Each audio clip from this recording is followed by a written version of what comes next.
So,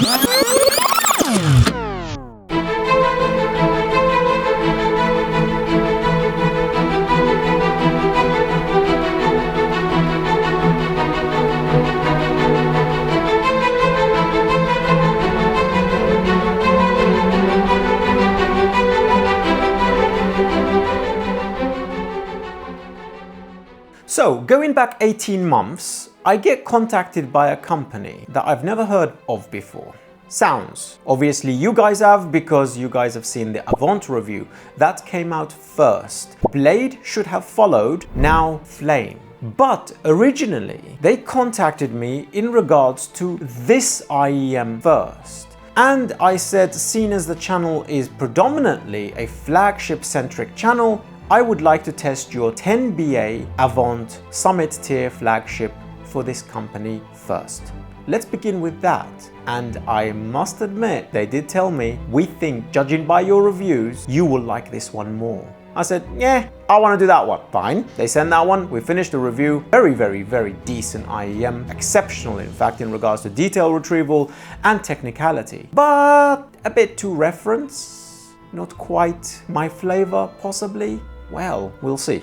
This is the Flame. Oh, by the way, I'm COGICO. If you're new to the channel, hi. Welcome to ConvinceMeAudio. Here at CMA, we review the crazy category of hi-fi, anything innovative, exciting, pushing the boundary forward. I try and get it for you to push the limits of hi-fi, to at least enter into the 2-channel domain if you don't have the space for that. Let's begin.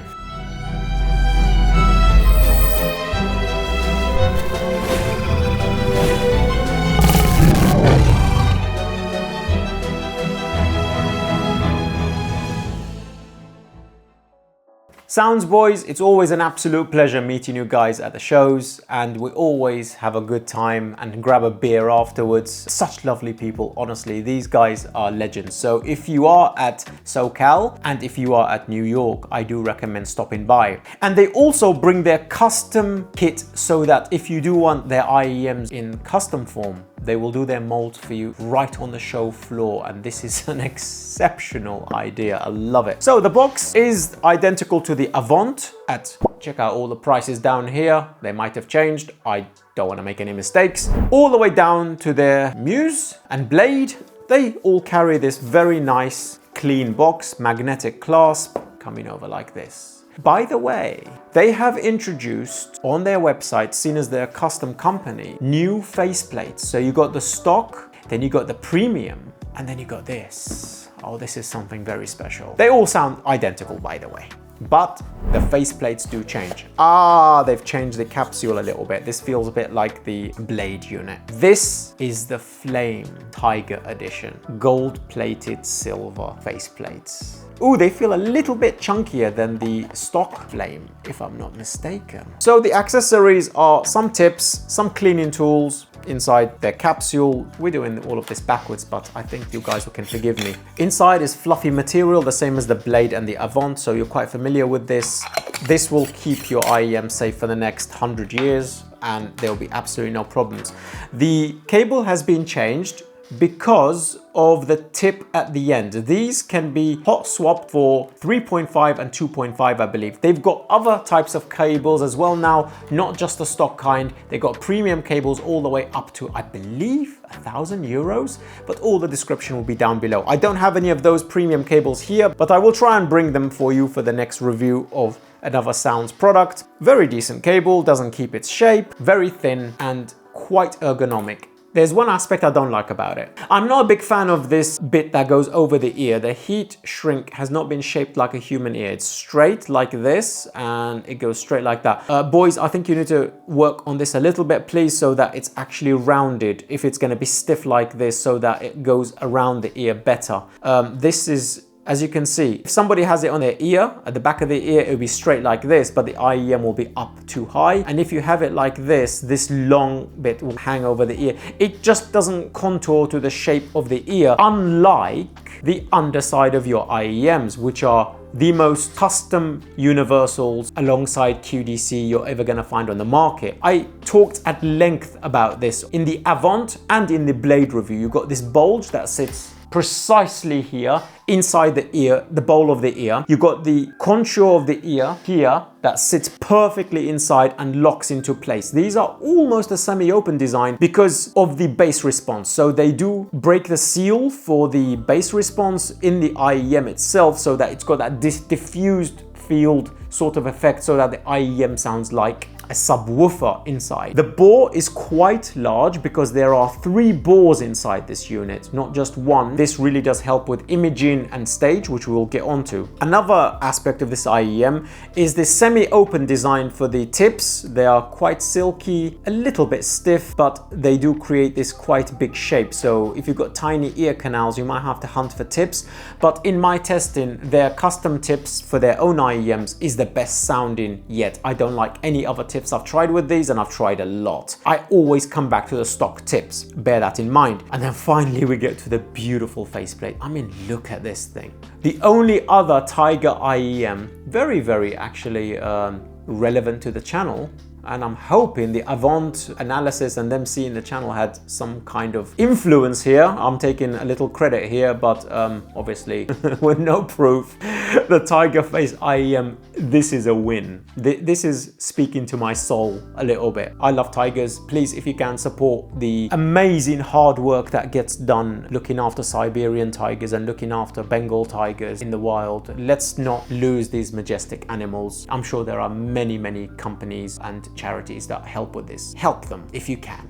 We do. I just dread the day when they say the last Siberian tiger has passed away and these are gone. I would not be able to take that. It's not very pleasant. Side tangent. Animal lover over here, but I'm sure some of you deeply understand. So yes, this does speak to my soul a little bit, and it calls out to me in the design. It's very beautiful. In fact, actually the shape is very much like the 3 IEMs I've put on the table. Moondrop Variations, Cadenza 12, my babies, and this one, Songo from IO. They are absolutely killing it in the mid-fi category. That's $300. That review will be coming. Look, it looks very similar, doesn't it? Look at that. So you've got the same shape, a little bit more of a dip here, but look, and look at the underside as well. They look almost identical, except the contour is not as good on the Moondrop Variations, but wow, and even a cover on the bore, and it might even be the same size. So if you love the Moondrop Variations, I think this will be very familiar. Though there is a problem with the Moondrop Variations. This thing is so smooth, no tip stays on the freaking thing. It keeps coming off inside my ear, and I despise that and hate it, and that might actually terrify some people.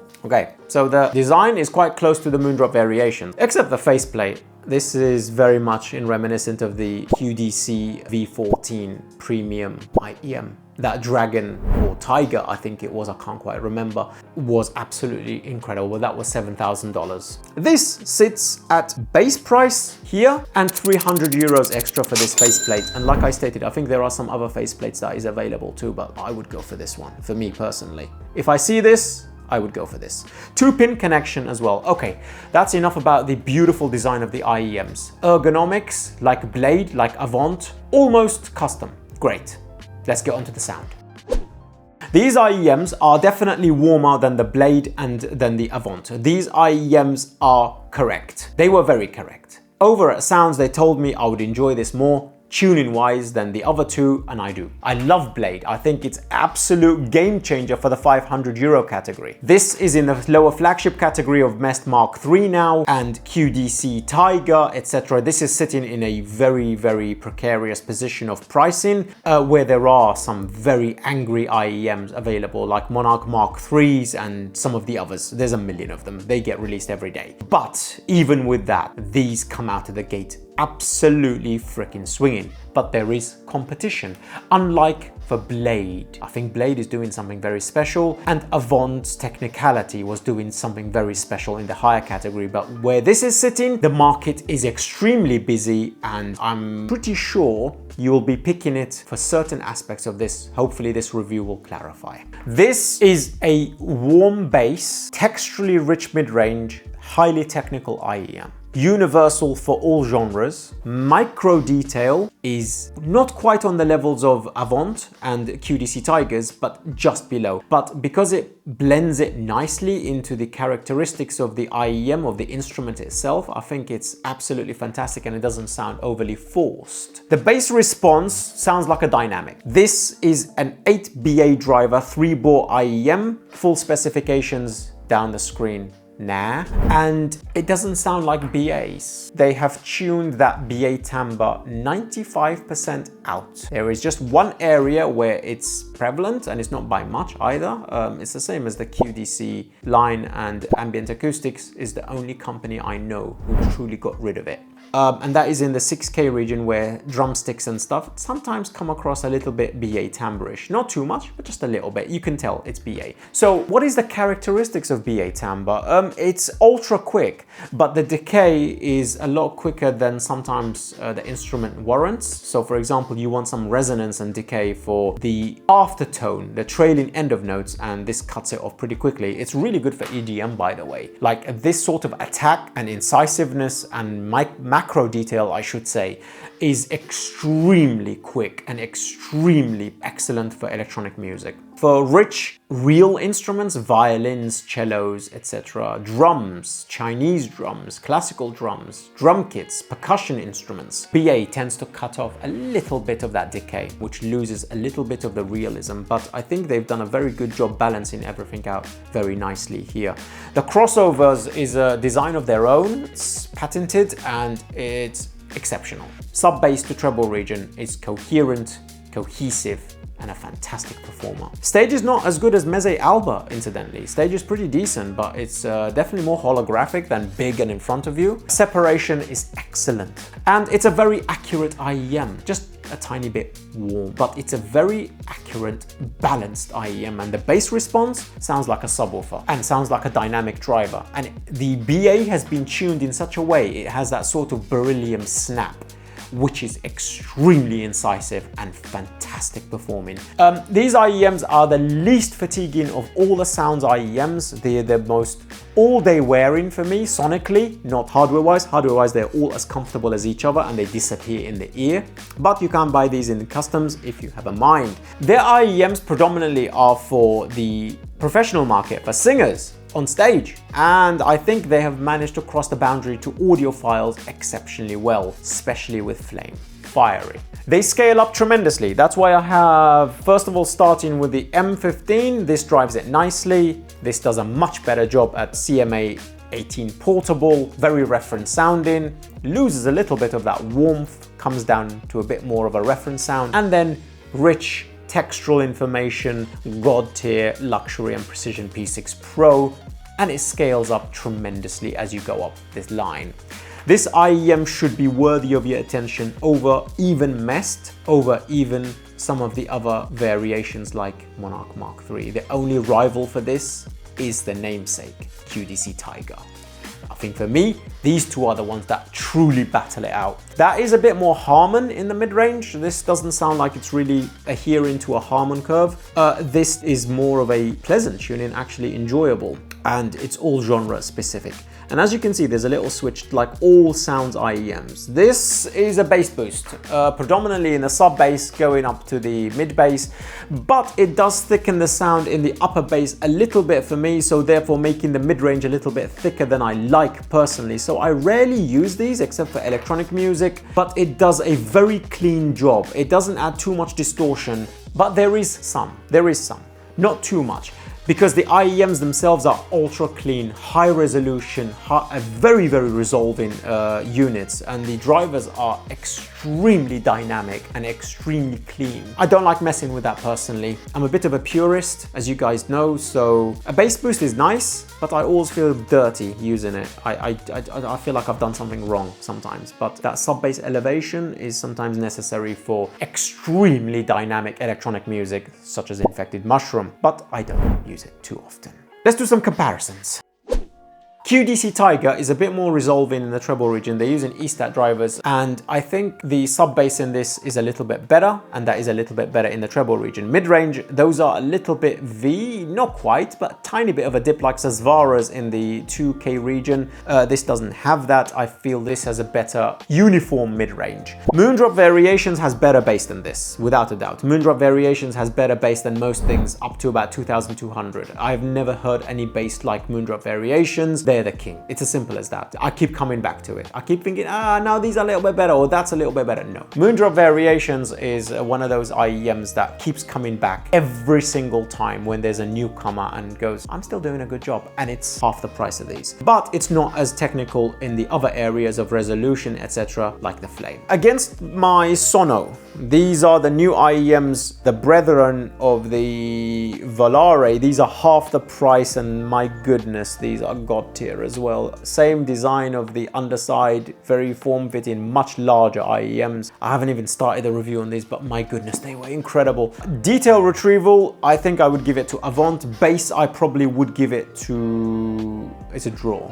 These are exceptional. I don't know what's happening to the industry at $350. This is made in China, obviously. Things are cheaper over there. This is made in Europe. Labor is far more expensive. But the design, none of them come close. You're paying a lot for the design. Holy crap, this is beautiful. Absolutely stunning. It's mesmerizing, as I hope the B-roll will show. So detail retrieval, bass response, mid-range, I'll probably give it to Avant. Definitely, these are a little tiny bit V-shaped, more emphasizing the treble region. These are the 2,300 pound, tiny. Oh God, you're tiny. I've not used these in a long time. These are the Cadenza 12s at 2,300. These are my babies, probably as comfortable. I keep forgetting about this as actually QDC Tigers maybe, and these possibly. Let me see. Yeah, definitely, they're very tiny. I would put the comfort on the same level as this. Honestly, I completely forgot about these. These are 12 drivers, 11 BA and 1 dynamic. I think the design is far more beautiful on the Flame, but the Tiger is swaying me. Yeah, it really is. These are amazing. These are magic. I think the tuning is as decent, without a doubt, as the Flame, but it's 2.5 times the price. Textural information to Cadenza 12. Slam, digging low, I'll probably give it to Flame. Detail retrieval, I'll probably give it to Flame. Organic characteristics, I'll give it to Cadenza 12. Tuning, pleasantness, probably a draw. A treble region, Cadenza 12. These IEMs should be worthy of your consideration. It's another one in this category of very, very heavy hard hitters. It's got some excellent strengths, very few drawbacks. And being able to get customs and get faceplates to your design is just a bonus. The cable could do with some serious improvement in my opinion. I think I want their flagship cables with this rather than this one. Decent, it's all right, seen much better. But it's better than the one in the Blade, unless they've changed that one as well, and the Avant, because the original did not change tips for 4.4 and for 3.5. You always want to change the balanced or single-ended at the cable end, not at the socket end of the IEM. This is a pretty nice connector though. Look at that swirl. Yeah, cable's okay. Cable's okay. It's passable, but I want better, especially for this thing. That's why I use my own custom cables from either Double Helix or Viking Weave, personally. God, you're so beautiful. Conclusion. Design, 5 Tigers out of 5. Sound quality, 4 Tigers out of 5. Price point, 4 Tigers out of 5. Overall, 4 Tigers out of 5. Absolutely fantastic. The reason it's not 5 Tigers is because this category is very, very competitive. You are in the lower flagship category and we have a lot of hard hitters. Oh my goodness. And you just need to choose the right one for you. But I think this is very versatile for all genres. It's a beautiful design, it's comfortable, and you got the added benefit of the bass boost if you need to tweak the sound a little bit. Plus this really nice capsule, solid. Thank you for coming along this journey with me. If you like reviews such as these, consider joining Patreon, where these reviews go out first. Otherwise, your like, your share, your subscribe is all I require from you. Put a comment down below. Have you heard of Sounds? Did you see them at Munich High End or London? Or at any of the shows? How has your experience been with these lovely people and this excellent line of IEMs? Feel free to put it in the comment section. Until the next review, peace.